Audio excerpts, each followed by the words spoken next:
बच्चों बताओ, जब कोई तुम्हारी मदद करता है तो क्या तुम उसे हमेशा धन्यवाद कहते हो?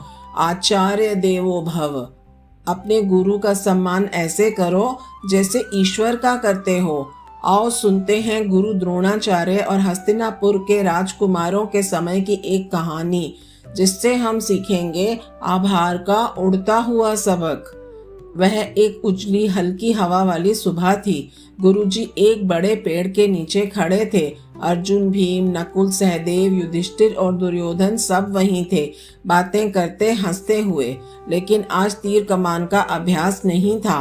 गुरुजी मुस्कुराए और बोले, बच्चों आज हम पतंग उड़ाएंगे। सब खुशी से चिल्ला उठे, वाह पतंग! देखते ही देखते आकाश रंग बिरंगी पतंगों से भर गया, लाल, पीली, हरी और सुनहरी।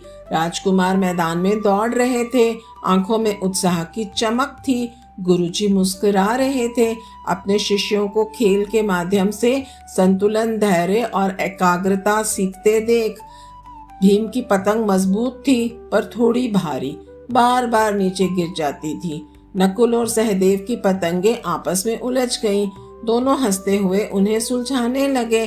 गुरुजी ने कहा, शाबाश बच्चों, यही है टीम वर्क।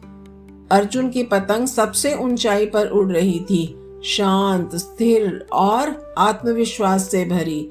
दुर्योधन की पतंग बहुत सुंदर थी, पर वह बार बार घूमकर नियंत्रण खो देती थी।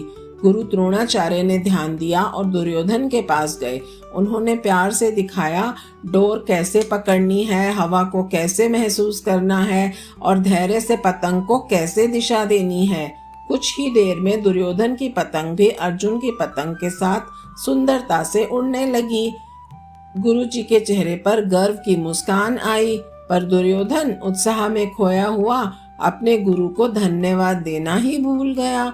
अर्जुन ने देखा और नम्रता से कहा, दुर्योधन, तुमने गुरुजी को धन्यवाद क्यों नहीं दिया? दुर्योधन ने आश्चर्य से कहा, वे हमारे गुरु हैं, उनका कर्तव्य है हमें सिखाना, इसके लिए धन्यवाद क्यों दूं?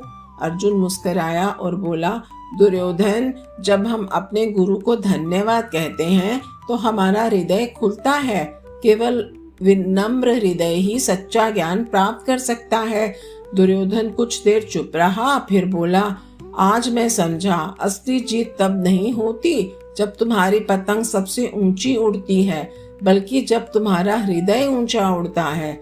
गुरुजी प्रसन्न होकर बोले, बहुत अच्छा दुर्योधन, कृतज्ञता आत्मा को पंख देती है। जब तुम धन्यवाद कहते हो तो तुम अहंकार से ऊपर उठ जाते हो। उन्होंने आशीर्वाद देते हुए कहा, अब तुम वास्तव में सीखने के योग्य हो गए हो। तो बच्चों, अगली बार जब तुम्हें कोई सिखाए या मदद करे तो अवश्य कहना धन्यवाद, क्योंकि आभारी हृदय पतंग की तरह होता है जो दया की हवा में ऊपर और ऊपर उड़ता जाता है। तस्मै श्री गुरुवे नमः, अर्थात मैं उस गुरु को नमन करता हूँ जो मेरे हृदय में प्रकाश भरता है। यही आभार इज जॉय ऑफ गीता।